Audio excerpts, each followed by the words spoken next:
AI isn't some magic SEO cheat code. It is a speed multiplier, and speed is the one advantage that Google actually still rewards. If you're using AI to write random blogs, you're lighting your hard earned money and time on fire. But if you use it the right way, you can actually cut your time to rank in half, maybe more.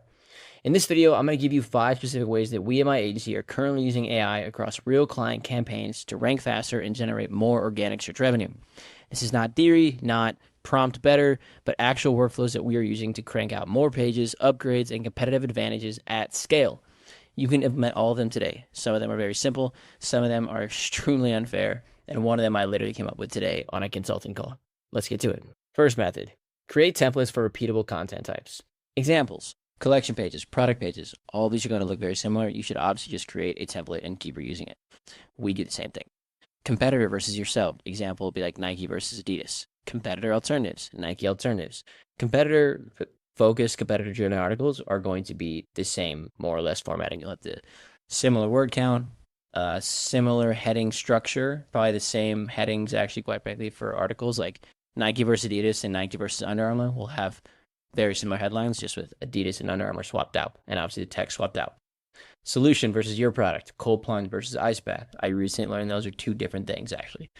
Solution alternatives, ice bath alternatives. Again, you should build templates for these if you're going to be creating a lot of them, which you probably will be. I think it's better. I think it's a better investment of your time than writing them off from scratch or using a GPT or using some other AI writing tool that you pay monthly for, but you have actually no control over the prompting. So we build all of our things in-house. We don't pay for any AI writing tools anymore. Product roundup articles, best puzzles for Christmas. Good example of this. We just built out like 30 of these product blogs, all product roundups using the same 10 SKUs. We basically just, I'm going to show you how we did it. Basically just exported the top 10 revenue driving URLs from GA4 into Google Sheets. So we just figured out what those top 10 products are that drive the most revenue because we want those to sell more because they have the highest conversion rate and they make the most money. Put them into Google Sheets. Scrape the product description from the URL with Perplexity Sonar, which is probably the best scraping model within Google Sheets, at least if you're using that integration. We then built an AI prompt to rewrite the product description to fit the target keyword. So example, like it's a generic puzzle game, but we wanted to rewrite that product description for the generic puzzle game to fit 10 best board games for Christmas parties. So the description is now rewritten in the tone of board games for Christmas parties. AI agent then takes the 10 new descriptions, sorts them based on its understanding of the target keyword, which products it thinks are better, more likely to sell, more likely to convert based on that target keyword. It then suggests internal links and it adds it all to Google Doc, and then we quickly QA, publish, and index. Simple as that. Took like probably 3 hours to build this out. We knocked out 30 pages in a day. Crazy.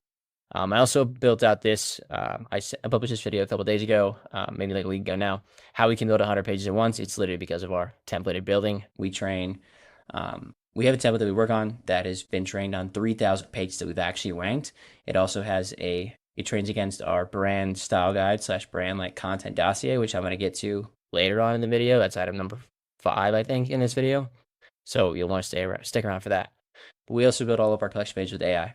By the time it actually gets to our content team to edit and QA and things like that, it's 80 to 85% of the way to ranking. Our ops manager has been instrumental in building out these templates and these automated workflows, and we could not have done it without her. But I recommend you do it too because it makes us a lot of money and it saves us a lot of time. You could also use GPTs, probably going to have lower quality, lower consistency. The V1 of Google Sheets is what I described here. We now have evolved to use AppScript, Make, Scrapey, and a few other tools. You could probably do the same thing in like N8N, Gumloop, any other automation tool, but just showing you what we use. Number 2, adding FAQs to your product pages. I actually just came up with this idea today. I thought it was it's probably not totally new, but it was new to me. I have a client consulting with that basically has, I think it's like 1,500 SKUs or something like that. And we want to get FAQs on them because they basically resell products. So I want to get FAQs on them so they get some AI wins and also start to improve their individual product page rankings because they resell like specific models of specific products.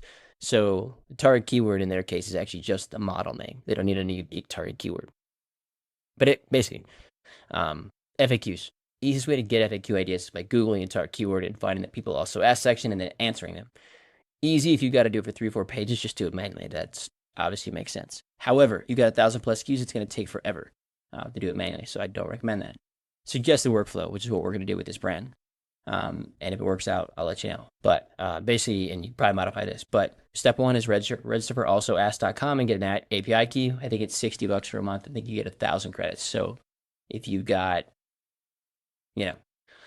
let's say 100 products you got to do it for, you want to pull 4 people also ask questions out for each product. That's 400 credits.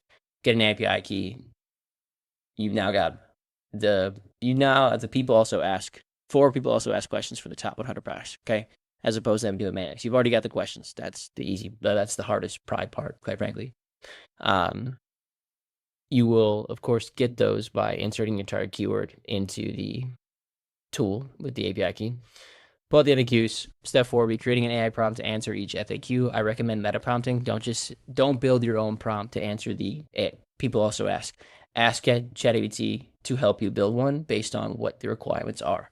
So be like, hey, ChatGPT, I want to rank on AI search, and I want to rank on Google for these questions. Help me build a prompt that can answer these questions at scale and a similar variety of these. Give you a prompt, test it. Once you like the prompt, then use it. Okay. Step 5, open do Google Sheets, do an Airtable, do wherever you want. I don't care. But basically answer all the FAQs in a few minutes using the API pull.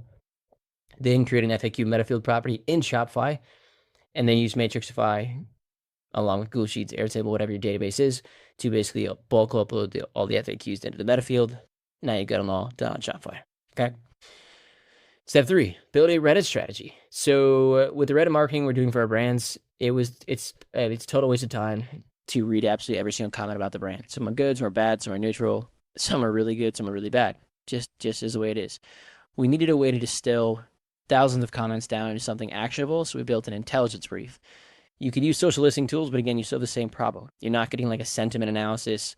You're just getting a lot of comment. It's hard to read through all of those and actually like determine what people are saying about the brand. So I just built this GPT basically, and I ran it on my own website just now, just so you can see it. But it is basically a brand dossier style brief for new Cs, but it also explains like the Reddit parasite SEO stuff that I've been talking about on my channel lately. So it breaks down.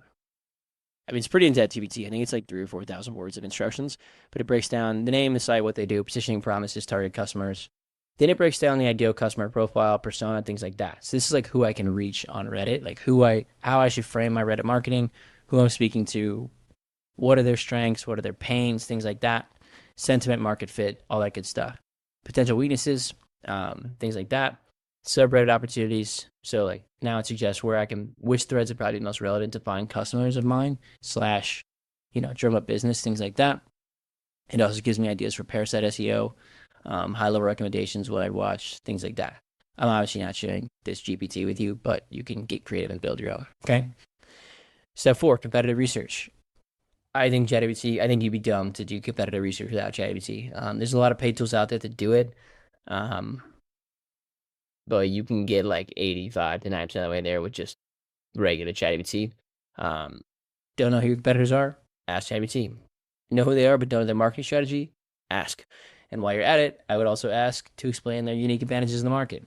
Who they're selling to, who's their ICP, what is that persona, where can you exploit the gaps there? Where are the gaps in their marketing, where are the gaps in their persona? Reverse engineer an SEO, Instagram, Google ads, meta ads, whatever strategy for me based on the competitor ABC, right? You can export their customer reviews from Amazon, Trustpilot, wherever, and analyze their reviews to basically reverse engineer, marketing angles of your own. You could spend literally a week doing competitive research on one particular brand with ChatGPT. It's gotten a lot better at it. I think it's one of the best use cases, and you would be foolish not to use it for this case. Step 5, build a brand Bible. So if we plan to update like 100 pages on a brand site, hypothetically, we actually scrape all 100 pages of that client site, and we push them on a Google Doc each. So there's 100 Google Docs. There's 100 pages, right? 2 reasons.